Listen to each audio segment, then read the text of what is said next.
Saudações, bem-vindos a mais uma grande entrevista do Jornal Mercado. Nesta edição temos como convidada Andrea Moreno, CEO da PetroSure, a quem eu estendo os meus cumprimentos desde já. Muito obrigado pela disponibilidade. Obrigada pelo convite. Muito bem, Andrea Moreno então, que é CEO da PetroSure.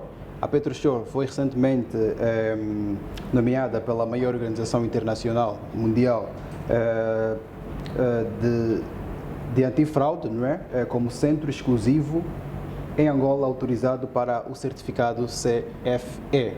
Entretanto, Angola passa a ser assim o primeiro país lusófono com esse tipo de certificação. Exato. Primeiramente, gostaríamos de saber o que é o CFE. A CFE é a Associação de Examinadores Certificados de Fraude, é a maior associação mundial. Nós somos 90 mil pessoas, 96 mil pessoas na associação.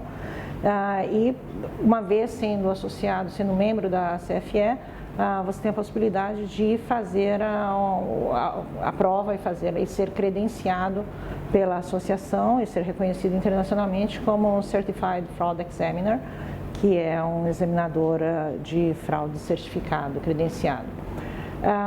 Porque é necessário, a cada 2 anos se produz o Report on the Nations, que é o maior relatório ao nível mundial, da qual todas as Big Four e todas as empresas que trabalham com exames de fraude a nível mundial tomam esse relatório, e também os autores tomam esse relatório como base para saber o que as empresas estão fazendo, quais são as medidas antifraude que estão sendo aplicadas, quais são os tipos de fraude que estão ocorrendo com mais frequência, quais são as linhas de detecção, etc. Então, é uma associação profissional de profissionais especializados, muito especializados, tanto é que as maiores fraudes do mundo, o Wirecard, toda a fraude de Madoff, também foram descobertas por CFEs. Então, são pessoas muito centradas, pessoas muito especializadas, que podem chegar até essa certificação.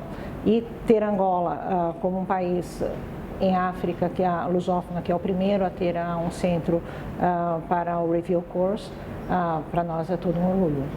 Neste quesito, quais são os passos que a PetroSure vai dar então com essa certificação? Que projetos estão em Olha, a nossa ideia, o que nós gostaríamos era ter aqui ter um capítulo da CFE no país. Mas para isso, para você ter um capítulo, você tem que ter pelo menos 25 CFEs, Certified Fraud Examiners, em ativo no país. Infelizmente, não temos, ou seja, temos somente uma pessoa, que sou eu. Então, o objetivo nosso era ter 25 ou 50, começar, não é? Ou seja, essa caminhada, para que pudéssemos dar mais especialização e mais voz ao profissional antifraude. A PetroSure vai lançar também este ano, ou já daqui a pouco, uma plataforma, não é? Uma plataforma. Como é que vai funcionar essa plataforma? Olha, a PCBS Campus, eu acho que é o projeto mais ambicioso que eu já fiz, sem dúvida, porque é um projeto que já vem cozinhando, muito embora nós não falamos nada, nós temos que falar somente quando já está pronto, perto do lançamento. Nós estamos com esse projeto já sensivelmente 8 meses. É uma plataforma de ensino online, ensino à distância, onde nós temos sensivelmente 28 áreas de formação, e vai ser uma primeira plataforma cá no país e também na África lusófona e também no Brasil e Portugal e outros países, que congregam tipologias específicas de formação. Por exemplo, você pode estudar compliance, você pode estudar auditorias, fraudes, recursos humanos, finanças, banca, prevenção ao branqueamento de capitais. Então, nós vamos estar lançando 70 cursos que são certificados pelo CPD no Reino Unido. Todos os cursos nossos, eles passam por um processo de certificação. São 70 cursos mensais. Ao final do ano, você tem sensivelmente um pouco mais de 900 formações, entre formações e masterclasses, e você paga como você paga a televisão. Você paga uma cota mensal e você faz todos os cursos que você assim desejar. Estamos a falar em quanto o valor do curso? 50 mil kwanzas. 50 mil kwanzas. Isso paga em kwanza, isso paga com multicaixa. Muito bem. Estão à espera mais ou menos de quantos inscritos, quantas pessoas podem aderir Olha, a esta eu plataforma? gostaria que fossem milhões de pessoas, porque a ideia é democratizar o conhecimento. Gostaria que fossem milhões de pessoas, por isso que tem um preço acessível, tem uma quantidade interessante de informações. Mais do que isso, acho que seria, inclusive, praticamente inviável, né? Mas temos aqui as 70 formações, temos a certificação internacional, a vantagem de poder estudar em qualquer lugar, a qualquer hora. E, em referência à sua pergunta, estamos esperando pelo menos 100 mil pessoas, só em Angola. Só em Angola? Só em Angola. E estamos a falar mais mercados como, por exemplo, o Brasil? Mas Brasil, nós poderíamos estar falando depois de um ano, 400 mil pessoas. O nosso objetivo é chegar a 1 milhão de pessoas em 2 anos. Essa plataforma está a ser feita, ou foi criada o modelo cá dentro, depois espalhada para o mundo? Essa plataforma ela surgiu de um momento que eu estava estudando em casa e tive, sabe quando você tem um clique? Aí eu comecei a colocar tudo no papel, como é que eu pensava, como é que eu queria e etc. Aí eu consegui convencer meu marido, consegui convencer meus sócios e falaram, pois olha, todos acreditamos que isso pode dar certo. Então foi tudo feito aqui. Temos os nossos conteudistas, eles são espalhados pelo mundo. Nós temos professores, chamamos de conteudistas, mas na verdade são professores e colegas. Estão em Portugal, estão em Angola, estão em Moçambique, estão no Brasil. Vamos lançar também a mesma plataforma, ela vai ser replicada em espanhol e em inglês. Em espanhol nós vamos lançar agora em junho, pelo qual nós temos hoje 82 pessoas vinculadas ao projeto, só para o que vem a ser os países lusófonos. Logo, temos 40 pessoas vinculadas ao projeto em espanhol e temos outras 40 vinculadas ao projeto em inglês. Então, sensivelmente, nós estamos esperando empregar, dentro de 3 a 4 meses, estar com cerca de 200 pessoas empregadas, logicamente, tudo sendo controlado desde Angola. Muito bem. E também tem conta com uma parte técnica dos Estados Unidos da América? Sim, toda a parte técnica nossa é Silicon Valley e tudo feito, todo o desenvolvimento técnico, mesmo a própria capacidade da plataforma, ela teve que ser muito bem trabalhada, porque ao mês nós estamos albergando 200 horas de conteúdo. São 200 horas com muitos acessos, então não é só o conteúdo em si, o peso do vídeo, mas é o peso do vídeo mais a quantidade de acessos. Então, fazer tudo isso com que o usuário não sinta, é que isso não carrega, é que esse vídeo não roda, é que olha só que demora para carregar. Para você ter uma excelente experiência do usuário, você tem que ter uma excelente experiência de hosting. Então, a plataforma tinha que ser muito robusta para poder aguentar a frequência de usuários e a quantidade de informação que lá está. Muito bem. A PetroShore também recentemente assinou um acordo com a Polícia Nacional, não é? Sim, com o ISCPC. Sim. Esse acordo visa a formação para a qualidade de... O nosso acordo ele visa todo o desenvolvimento formativo e todo o capital humano, né? Então, tanto a formação online e presencial, ações conjuntas, palestras, congressos, desenvolvimento científico, desenvolvimento de conhecimento. Então, nós temos aqui bastante caminho para andar. Muito bem. Angola está a ser avaliada, não é? pelo GAFI, não é? Desde outubro de 2021.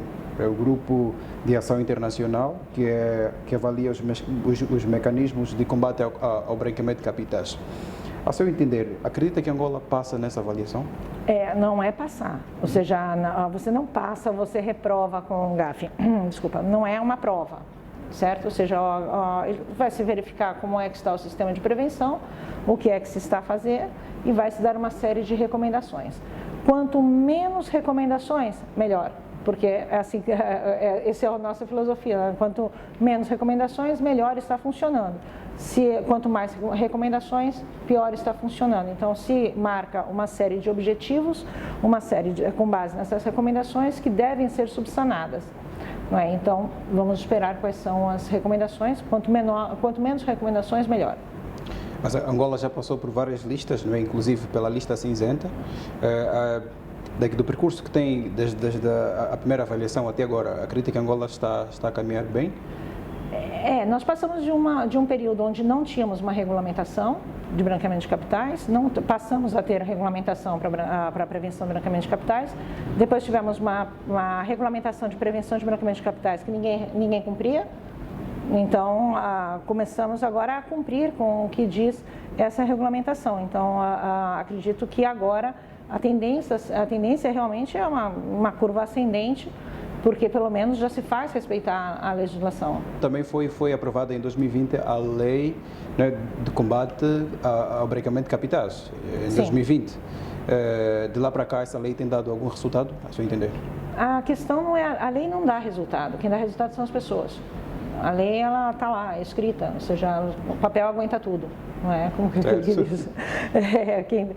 O que tem que dar resultado são as pessoas. Então, não adianta você colocar uma lei muito boa, porque a lei anterior também era muito boa, mas se não existe a implementação dos preceitos que diz o legislador, pois não adianta nada ter uma lei muito boa, não é? Mas se vê que esta lei tem algumas lacunas, como é óbvio, nenhuma lei é perfeita, não é?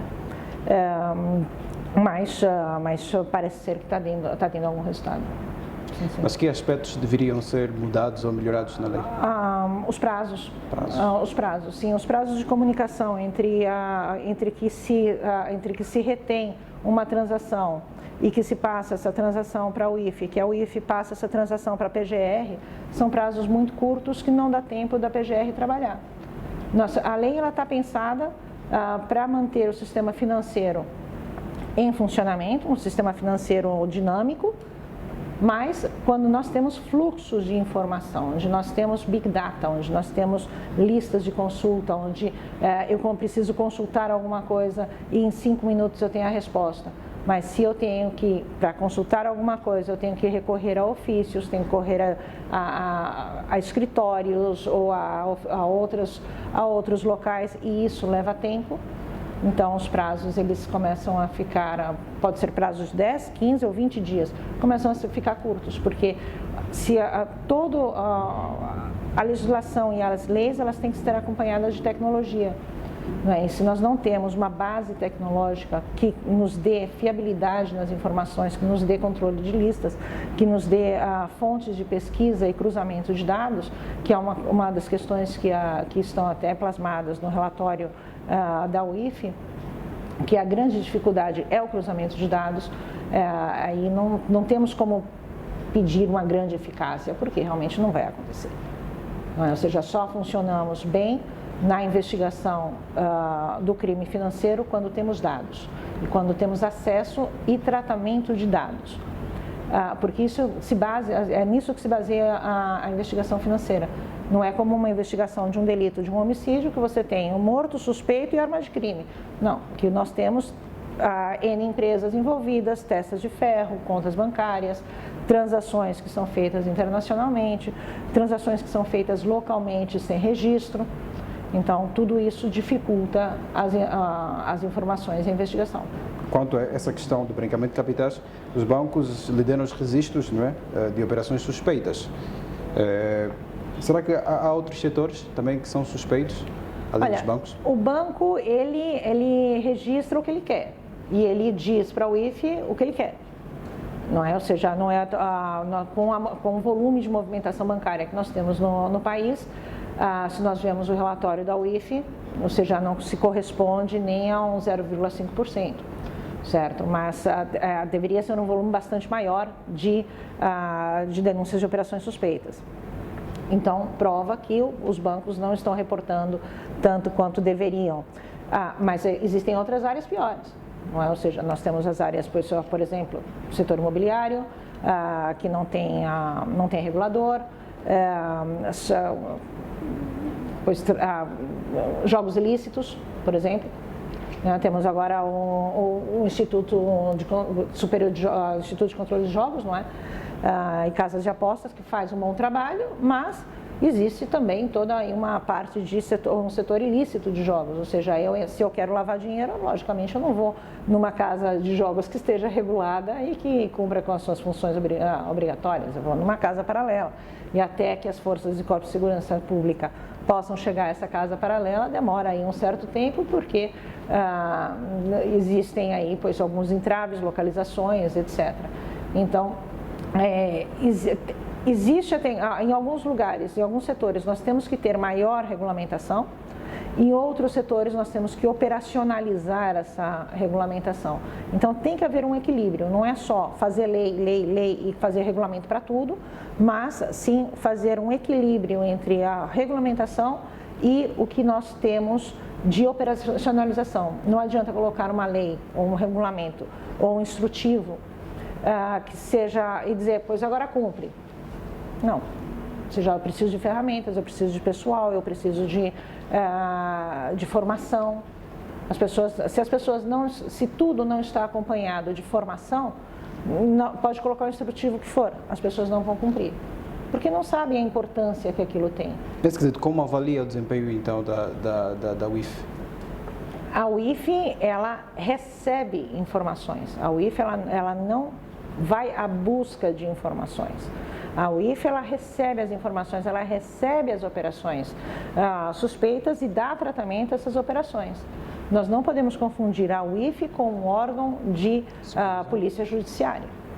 Não é? Ou seja, não é a UIF que tem que ir atrás de uma determinada operação, da suspeita ou de um indício de operação suspeita e que tem que deslocar as pessoas. Não, ela recebe as informações e se dá o tratamento oportuno.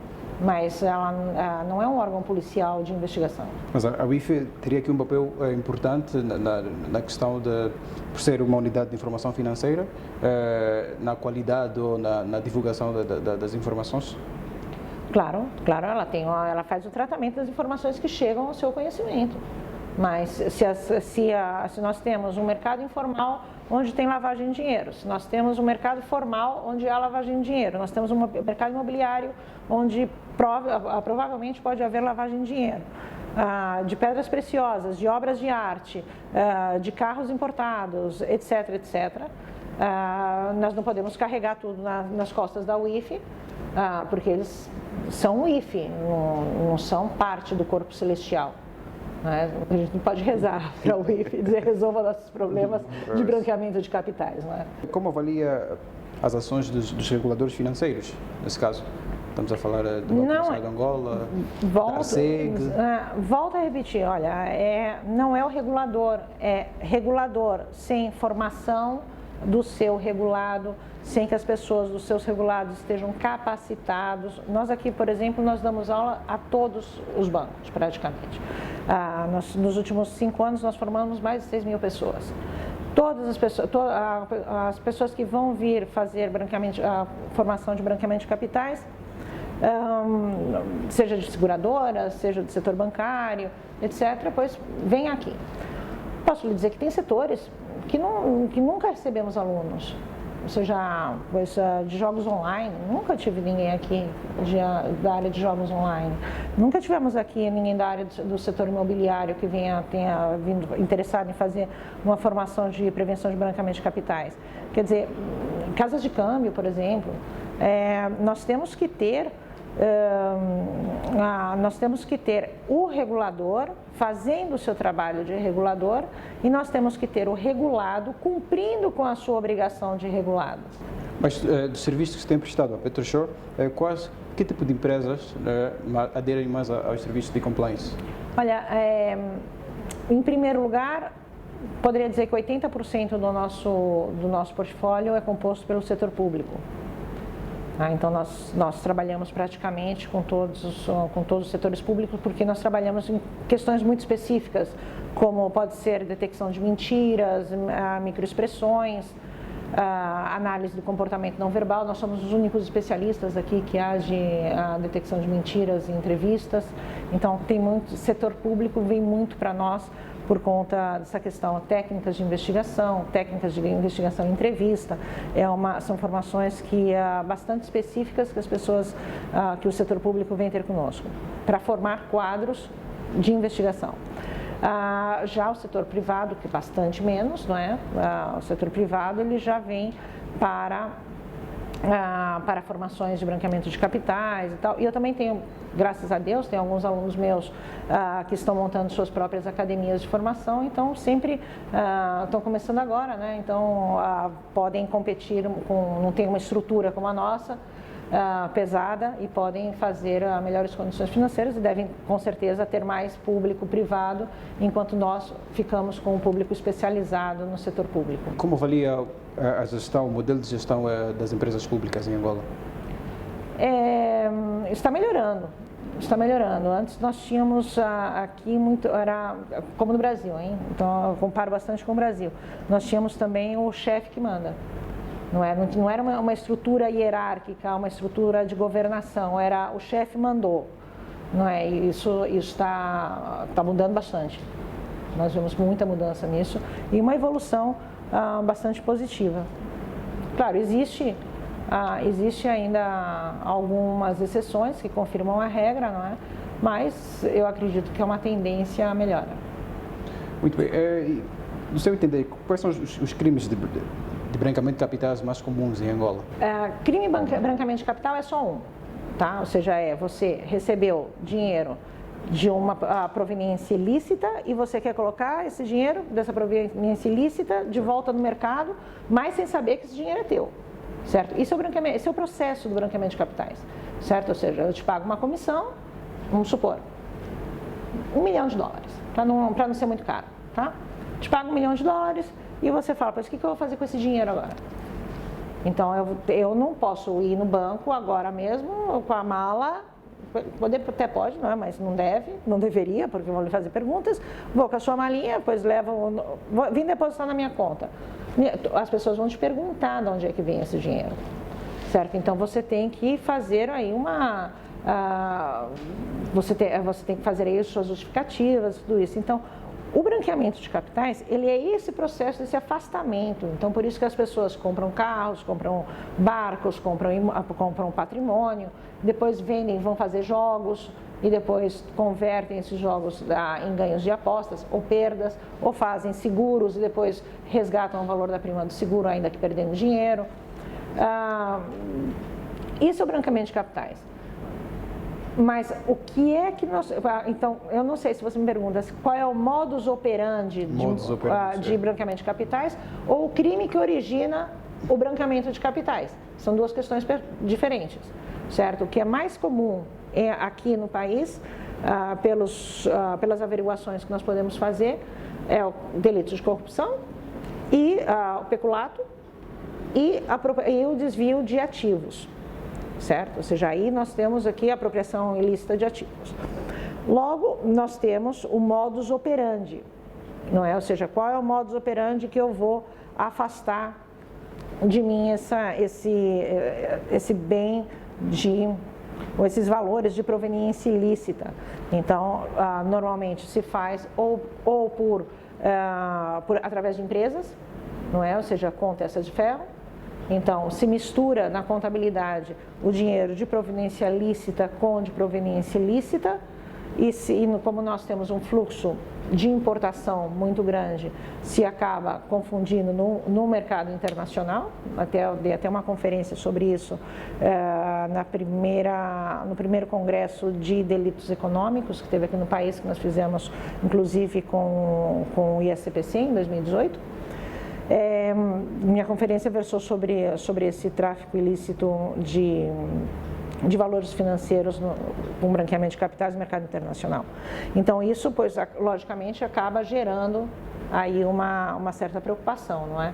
Porque se utilizam empresas para branqueamento de capitais. Então, como olha para o combate à corrupção em Angola? Depende. Se nós falarmos como é que você avalia o esforço do governo para combater a corrupção, é positivo. Se nós avaliamos como é que está a pequena corrupção, é negativo. Porque a mentalidade das pessoas não mudou. certo? Mudou a mentalidade do gestor, que ele sabe que ele vai ser denunciado, que pode ter uma denúncia contra ele lá no IGAI, e ele vai ser chamado e vai ser preso, e vai passar a vergonha do século, porque a única coisa que o criminal do colarinho branco tem é vergonha frente aos seus pares. Se nós virmos essa pequena corrupção, certo? Ou seja, essas pequenas, o saldo, a propina, o dar o dinheiro ao guarda para não ser multado, dar essa gasosa, isso que nós fazíamos no dia a dia, que já está tão dentro de nós, né? na nossa cultura popular, isso nem melhorou nem piorou, continua a mesma coisa. Né? Ou seja, nós achamos ótimo quando prendem um criminal do colarinho branco, mas se nós pudermos evadir os nossos impostos, nós achamos excelente. E também é um crime. Né? Ou seja, se nós podemos subornar um policial para ele não lhe multar, falando, só 2.000 kwanzas e tal, não é o valor, é a atitude. Entende? Ou seja, isso nós temos que mudar. A única forma de mudar isso através dos jovens, porque cachorro velho não aprende truque novo. Né? Ou se pega as pessoas, começam a se multar as pessoas e levar eles, vai passar um pouquinho de vergonha na cadeia, e não tem cadeia para todo mundo, ou começa-se a trabalhar com os jovens. Aí sim. Muito bem. Já para terminar, ao seu entender, quais são os principais desafios quanto ao combate à corrupção e o branqueamento de capitais em Angola? De uma forma geral, os principais desafios que Angola pode enfrentar? Quanto ao branqueamento de capitais, é a gestão Big Data e informatização. Ou seja, hoje em dia nós estamos falando de que os tempos podem ser bastante diferentes. Ou seja, uma investigação financeira, você tem que trabalhar com dados. Você tem que ter dados disponíveis, você tem que ter uma central de dados onde se possa investigar. Uma central das pessoas politicamente expostas, uma central dos beneficiários efetivos, dos beneficiários finais, centrais onde realmente a gente possa consultar e em 2 minutos ter a informação, como existe na Europa. Isso é um desafio para o branqueamento de capitais. Depois, que as pessoas deixem de confiar no Google, ou seja, eu acho incrível o poder que o Google tem. Você tem dor de cabeça, você vai no Google, pergunta por que é a tua dor de cabeça. Daí você pode escolher de uma dor de cabeça que pode sair, uma dor de cabeça tensional até um câncer no hipotálamo, pode sair qualquer coisa. Mesma coisa, a pessoa vai no Google perguntar, fulano de tal, empresa tal, aí acha que o Google vai lhe dar as respostas fiáveis de que se essa empresa é uma empresa que tem gente politicamente exposta, se é uma empresa fiável, se é uma empresa que cometeu algum tipo de delito. Quer dizer, não está profissionalizada a investigação. Então, isso é uma tendência que tem que mudar. Ou seja, tem que se obrigar os regulados, não só da banca, mas todos os setores regulados ao branqueamento de capitais, a que vai vender uma pedra preciosa de $500 mil para Andréa Moreno, não tem que buscar Andréa Moreno no Google, tem que entrar numa base de dados e verificar quem é a Andréa Moreno, onde é que a Andréa Moreno conseguiu ter a sua fonte de riqueza, com que empresas ela está relacionada, etc, etc. Mas não simplesmente dizer, pois olha, tio Google, o que o senhor disse para mim sobre essa pessoa? Então, essa questão da profissionalização é um desafio. E sobre a corrupção, formação. Formação, mais formação, e que as pessoas saibam o valor da formação. Isso tem sido um dos principais objetivos da PetroShow. Exatamente. Muito bem. Exatamente. Então, foram as palavras de Andréa Moreno, CEO da PetroShow, a quem agradeço mais uma vez pela disponibilidade em falar para o Jornal Mercado. Muito obrigado. Obrigada, a casa é vossa. Venham visitar-nos quando assim entenderem. Muito obrigada. Muito bem. Então, encerramos a grande entrevista desta edição. Até a próxima edição.